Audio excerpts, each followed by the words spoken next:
Abuelo Pedro, poco antes de morir quisiste dictarme tus memorias. Insistías en contarme tus recuerdos y yo porfiaba en mostrarte mi desprecio. Este audio que acabamos de escuchar es una carta que le hace Loreto Urraca Luque a su abuelo Pedro Urraca Rendueles, y es con lo que primero que empieza Entre Llenas, que es el libro del que vamos a hablar hoy. Este libro fue escrito por Loreto Urraca Luque, y esta escritora pertenece a la generación de los nietos de la guerra. Hablando un poco de ella, Loreto Urraca Luque nace en 1964 en Madrid. A los 5 años su padre le abandona y es lo que le hace distanciarse y no tener ningún tipo de vínculo con su familia paterna. Se licencia de Filología Hispánica y a los 18 años es cuando conoce a su abuelo por parte paterna, llamado Pedro Urraca Rendueles. Cuando ella lo conoce, no le transmite mucha confianza, no quiere establecer ningún tipo de contacto con él. Casi 20 años después, en 2008, cuando Loreto está leyendo un corte de un reportaje del País llamado El cazador de rojos, tras leer este reportaje, Loreto, después de esto, siente la necesidad de hacer un libro para desvincularse y que no le relacionen con él. Vamos a hablar del libro.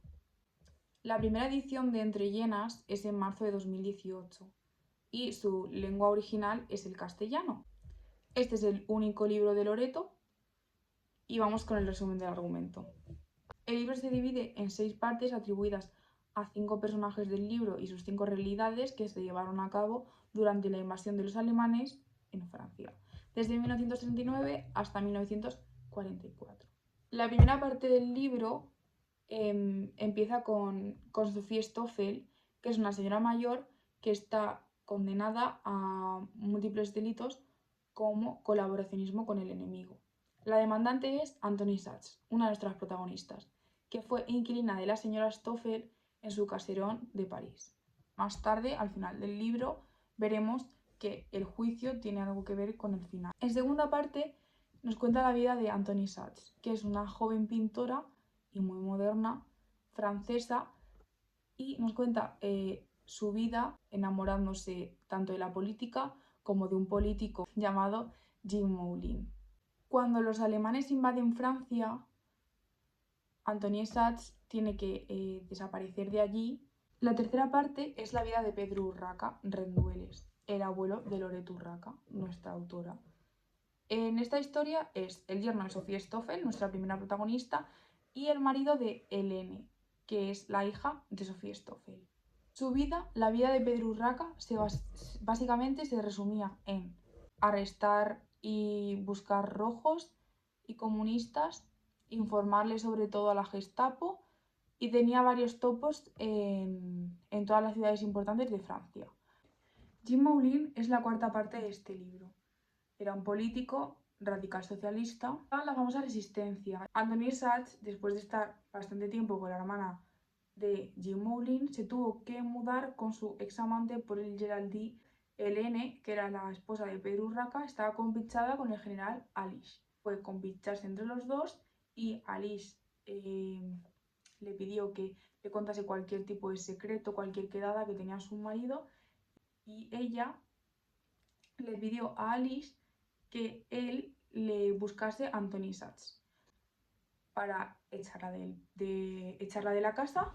Helene y Sophie echan a Elise del caserón y lo que hace Elise es mudarse a la casa de al lado. Helene sabe dónde está Anthony Sachs y le empieza a mandar cartas reclamándole y diciendo que deje la casa. Un policía aparece en la casa de Paul Giraldi justamente cuando él no está. Antoniette abre la puerta. Es una conversación un poco ajetreada. Él le acusa de judía. Y en ese momento es cuando Anthony Sachs se da cuenta de que tiene que huir y tiene que aceptar la propuesta de Helene. Esta última parte acaba con una reunión de la resistencia. Uno de los presentes era Jean Moulin. Habían quedado en una clínica médica Entonces un topo le comunicó a Urraca que iba a haber una reunión, hubo una redada y se arrestaron a todo el mundo que había en esa clínica médica. Estaba Jim Mullin y acaban trasladándolos a un campo de concentración. En el trayecto, Jim Mullin, pero de repente muere. En el acta de la muerte pone que ha sido un paro cardíaco. En la quinta parte nos encontramos a la portera Liz, que al estar en la casa al lado de la familia Stoffel se entera absolutamente todos los movimientos. Sophie se siente sola con el niño y decide volverse a Serves, donde vivía antes. Pero Urraca y Helene, con miedo, piden unos pasaportes a la Gestapo para que huyan de Francia. A Sophie Stoffel sola con el niño en Francia y esta tiene múltiples acusaciones y acaba con la última de parte de Sophie Stoffel narrando cómo tiene que huir de Francia hacia Bélgica con el niño. Críticas de este libro. Hay una crítica literaria de María Ángeles Sánchez Laguna donde en este artículo María Ángeles afirma que está hecha para empatizar con las víctimas. El vídeo lo voy a finalizar con la detención de Lluís Companys leyéndola. Están Pere Urraca y Lluís Companys los dos en el coche. ¿Me permitiría despedirme con unas líneas?